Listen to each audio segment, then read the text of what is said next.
জিনিসটাকে নিতে যাই, কি দেখলে ভয় পাবে বলতে পারবে কেউ? CCTV camera.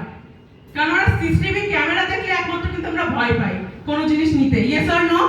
সেম নিজেকে নিজের লাইফে সিসিটিভি ক্যামেরা বানাতে হবে, যাতে নিজেকে বলতে পাই তুমি নিজের সিসিটিভি ক্যামেরার আওতায় আছো। কারণ আমি সারা দিনে সকাল থেকে রাত পর্যন্ত কি কাজ করছি সেটা একমাত্র নিজেই জানবো।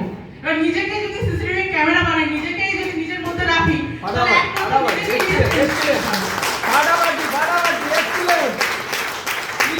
সিসিটিভি ক্যামেরা বানাতে হবে এবং তার সাথে নিজেকে পাল্টাতে হবে, নিজেকে গড়তে হবে। এবং আমাদের কাজ করতে গেলে অনেক সময় কি হয়, বাধা আসে, সমস্যা আসে, হ্যাঁ কি না? এবার কি হয়, আমরা এই সমস্যাটাকে অনেক বড় করে ফেলি, অনেক বড় করে দেখি, কিন্তু এই সমস্যাটাকে বড় করে দেখলে হবে না। আমি একটা জিনিস মাথায় রাখি সব সময়, যখন আমার কাজে বেরোই বা বাড়ি থেকে যখন বেরোই, এই দীঘাতে এসছি, পাড়া প্রতিবেশী রাত 9টার সময় যখন আসছি, রাস্তা দিয়ে অনেকে দেখেছে, অনেকে বলছে কি রে কোথায় যাচ্ছিস, আমি বলছি দীঘা যাচ্ছি। এবার ওই যে দীঘা যাচ্ছি যে বলে চলে আসলাম, তারপরে যে কমিউনিকেশন গুলো হবে সেটা ভালো হোক বা খারাপ হোক, আমি সবসময় মাকে বলি যে আমার যে ভালো বলুক বা খারাপ বলুক, সে তার মূল্যবান সময়টা আমাকে নিয়ে ভাবছে। ও ফাটাফাটি, তার মূল্যবান সময়টা আমাকে নিয়ে ভাবছে, নিজের মূল্যবান সময়টা আমাকে নিয়ে ভাবছে। তো আমি একটা জায়গায় কিন্তু এগিয়ে রয়েছি। দারুণ পয়েন্ট, দারুণ। Yes or no? Yes yes. এবং এই যে দীঘা ট্রিপটা হয়েছে, এই দীঘা ট্রিপ থেকে আমি যখন ফার্স্ট বার দীঘা কোয়ালিফাই করি, তখন আমি একা এসেছিলাম, একা নিজে এসেছি।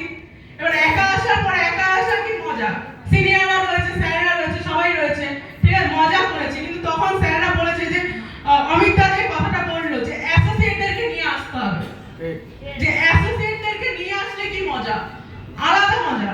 ওই এক্সপেরিয়েন্সটাকেও সে মানে নিজের মধ্যেই আসে, সেই শেয়ারটা নিজের মধ্যে থাকবে, যে সিনিয়ররা যখন বলে যে অ্যাসোসিয়েটদেরকে নিয়ে আসতে হবে।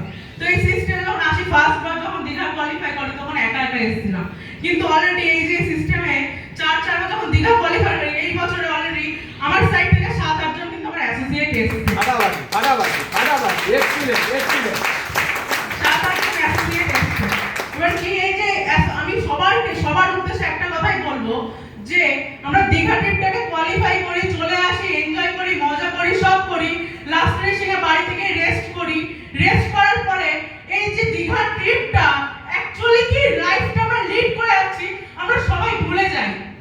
আমার মনে হয় যে দীঘা ট্রিপটা অ্যাকচুয়ালি সিনিয়ররা দেয়, সিস্টেমটা দেয়, এবং কোম্পানিতে একমাত্র সবার মধ্যে একটা গোল, একটা ড্রিম সেট করানোর জন্য, যে আমরা যে দীঘা ট্রিপটা আসছি বা যে হোটেলে থাকছি, যে কোনো হোটেলে, গোয়াতে যাই, দিল্লিতে যাই, যে কোনো 5 স্টার ক্যাটাগরি হোটেলে যাচ্ছি, কেন এটা দিচ্ছে? প্রত্যেকটা অ্যাসোসিয়েটের মধ্যে একটা গোল সেট করানোর জন্য, যে সে জানো শুধু দীঘা ট্রিপ বা সার্ভিস ট্রিপ বা কোম্পানি ট্রিপ না, নিজের বাড়িকেও 5 স্টার ক্যাটাগরির মধ্যে যেন বানাতে পারে, 5 স্টার ক্যাটাগরির মধ্যে যেন বানাতে পারে। যে আমরা শুধু দীঘা থেকে করবো, কারণ নিজের বাড়িতে যদি 5 স্টার ক্যাটাগরি বানিয়ে ফেলি, তাহলে কেমন লাগবে? Yes or no? আমার লাইফের সবচেয়ে গুরুত্বপূর্ণ পার্ট আমার বাড়ি। আমি এই কথাটা বলতে চাই, আমি একটা প্রত্যন্ত মধ্যবিত্ত ঘরের মেয়ে, বাবা দিন আনে দিন খায়, মা লোকের বাড়িতে 5টা বাড়িতে কাজ করে আমাদের সংসারটা চলে। আমরা 2 বোন 1 ভাই, আমি বাড়ির বড় মেয়ে। এবার বাবা মা যখন কাজ করছে, বাবা আমার বয়স হয়ে গেছে, 54 বছর বয়স হয়ে গেছে, বাবা 55-56 বছর বয়স হয়ে গেছে, মার 3টা অপারেশন রয়েছে, 3-4টা অপারেশন রয়েছে, তারপর আমার মা অনবরত কাজ করে, কষ্ট করে আমাদেরকে বড় জায়গায় এনেছে। এই যে জায়গাটা দাঁড়িয়ে কথা বলছি শুধুমাত্র আমার মায়ের জন্য। আমার মা খুব সাপোর্ট করেছে আমাকে, প্রচন্ড সাপোর্ট করেছে, এবং আমি আমার মায়ের জন্য একটা থ্যাংক ইউ বলতে চাই, যে আমার মা যে লেভেলে পরিশ্রম করে এবং আমাদের জন্য যে লেভেলে খাটে, এইগুলো বলতে আমার মায়ের জন্য একটু স্যালুট হওয়া উচিত।